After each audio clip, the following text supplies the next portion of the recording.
Hello and welcome to the Brutal Iron Gym podcast, where our goal is to cut through the BS and deliver the brutal truth about topics related to health and happiness. Today's podcast is number 1405. The topic is training and the title is Why CrossFitters Should Low Bar Squat. Yes. So I've worked with CrossFit Games athletes. I've worked with CrossFit coaches, box owners. I've been very blessed and I enjoy working with really high-end CrossFit athletes. Very fun. I also do work with people who are just brand new to CrossFit. So it's a lot of fun. Typically, the reason why I would work with them, considering I'm not like a CrossFit coach myself and I don't own a CrossFit gym, why in the world would they work with me, is they're usually struggling to build strength and or they're experiencing pain when they're trying to build their strength. So they're trying to do, heavier squats to get stronger, but they're experiencing hip pain or knee pain. Or they're trying to, maybe they were doing deadlifts and training and their lower back continues to lock up and get tight. Or they feel their lower back hurt a lot whenever they try to do heavy deadlifts. So that's typically, in a roundabout way, somebody knows about me or they talk to somebody I've worked with and they end up coming to me and then that's the situation they're in. So when we start working together, I help them with kind of corrective therapies for whatever the pain issue is. It's probably been going on for a while, so we have to address that and really kind of help heal those tissues.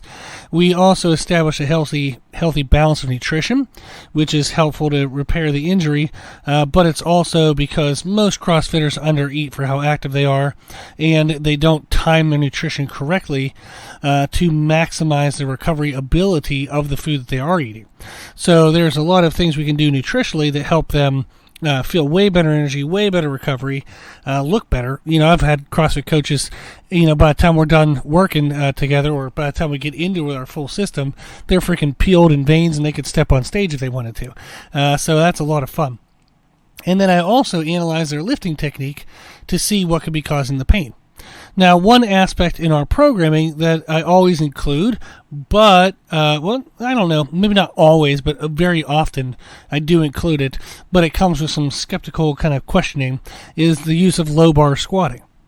So often the predominant thought that I encounter in CrossFit is that high bar squats are better for CrossFitters because it transfers better to Olympic lifts. And it is true that when you high bar squat, you have more of an upright torso. And when you do an Olympic lifting, you do have a more upright torso. So that makes sense. That makes sense that that's, a theory. It's not even a theory. That's just true. High bar squat. If you get stronger in a high bar squat, it is going to help your Olympic lifts. That's just fact.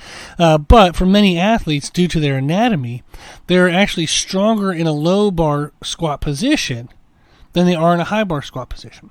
Now, if you're not familiar with what the world I'm talking about, like high bar versus low bar, we have podcast number 1367, so that's not too many ago.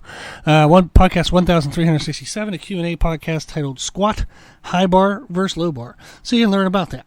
Now, in the theory of using a low bar position, if it fits the athlete, it fits their anatomy and they move smoother in it, is if it's more efficient, it'll produce greater strength increases with less joint annoyances. So it's more productive and it's safer to use than a high bar squat. So if they can get stronger and they can avoid joint and muscular issues, well, that's a no-brainer. The question then is, well, does it transfer to Olympic lifts? The answer is strength transfers. Strength transfers to anything.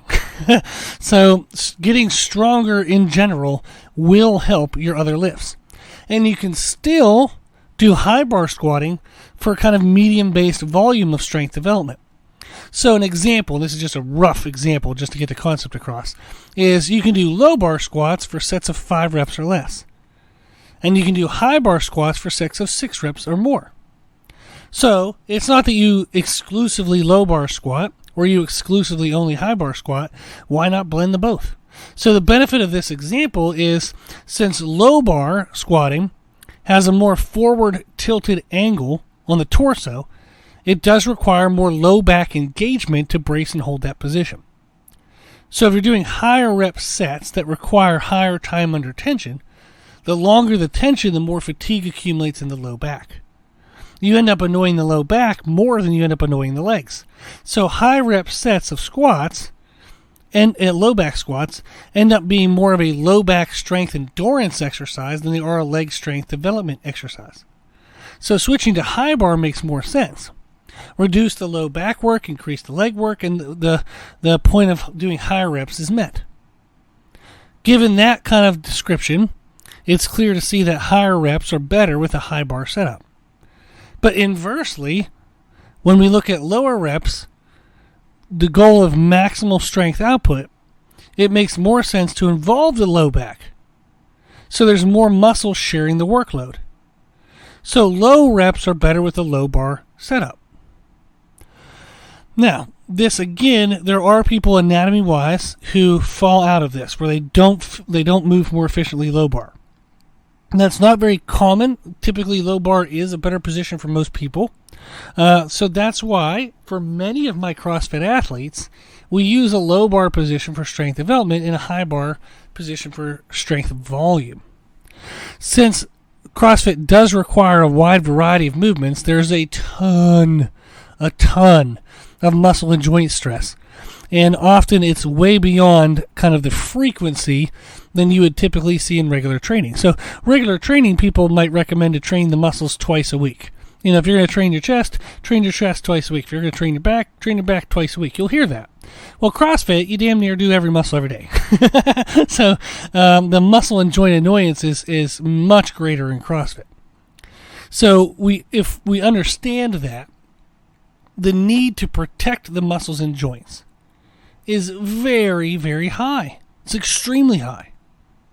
And the better you are at doing so, the less pain and injury and annoyance the person has to deal with, and the better their performance is because they're not so beat up and annoyed and overly fatigued. So understanding the need to protect muscles and joints, and that in order to do that, you have to find the most efficient way to make the person move in regards to muscular involvement within the lift. If you understand all of that, you can get rid of pain for the person, other than like the normal, I just did squats yesterday, my legs are a little achy, but there's not like a knee pain, a back pain, a isolated single area that's super ticked off at you, that kind of thing. So you can eliminate those, you can improve performance, the person can feel a lot better, and they're not going to feel so beat up and, jacked up all the time. So depending on kind of the season for the athlete and their balance of like aerobic and muscular endurance to strength, I change what I do with people based on both of those kind of aspects, as well as many other aspects, their schedule and all, like food preferences and all these things. But we typically would low bar squat once a week, we high bar squat once a week, and then we have other types of accessory movements to address muscle strength and balances, like maybe front squats if we want to work on the knees and torso stabilization, like thoracic stabilization. We might do, stiff leg deadlifts to work on the hamstrings and glutes without the quadriceps taking over.